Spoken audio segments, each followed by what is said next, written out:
Hej allihopa, god morgon. Idag är det tisdag, 4 maj. Subax wanaagsan dhammaan. Saaka waa talaado, bisha shanaad, afarteeda. Cashirka maanta beggan ayuu ka bilaabanayaa. Set kryss. Waxaad gelisaa muxuu ahaayay ereyga saxda ah. waxaad gelinaysaa xa ama x ayaad gelinaysaa. waan sii soconaynaa.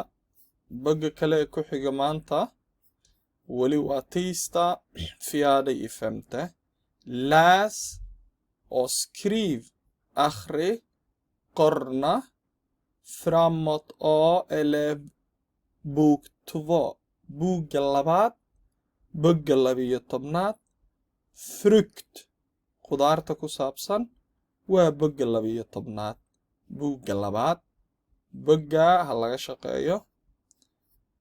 wuu sii socdaa cashirka. tisdag talaado yoghurt hoos baa lagu qorayaa. apple hoos baa lagu qorayaa. erey walba hoosta meeshan ayaa lagu qorayaa. kana sidoo kale.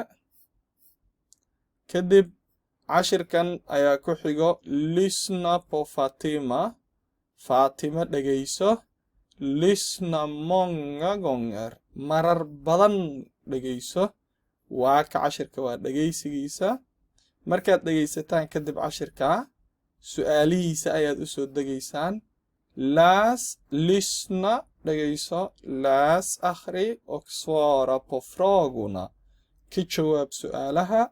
vad väntar Fatima på? vad väntar Fatima på? cashirka markaad dhegaysataan ad fahantaan su'aalihiisa ayaad ka jawaabaysaan. vad väntar Fatima på? Fatima maxay sugaysaa? waa su'aasha koobaad. jawaabta waxay ku jirtaa cashirkaad dhegaysataan.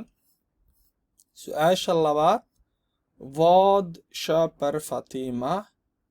vad köper Fatima? Faaduma maxay soo gadanaysaa? waa su'aasha labaad. su'aasha saddexaad vad äter Fatima? Fatima maxay cunaysaa? vad äter Fatima? Fatima maxay cunaysaa? jawaabtana markaad dhegaysataan weeye. kadib diktamen waa yeedhis. mat och dryck cuntada iyo cabitaanka ku saabsan kiisii labaad isbuucan isbuuca 18aad waad dhegaysanaysaan. kadib ereyada ayaad ku qoraysaan.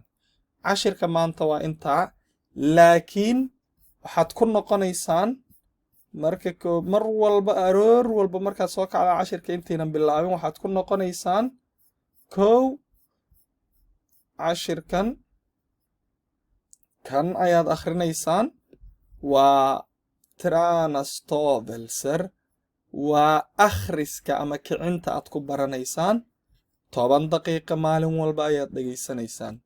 kan markaad dhammaysaan haddana waxaad aadaysaan ordlistan ereyada isbuuca. trana varje dag maalin walba ku celceliya. erayadan shalay ayagoo af Soomaali ayaan idiin soo duubay. ha lagu celceliyo hana la jilciyo. bas way maanta cashirka inta ayuu nooga egyahay.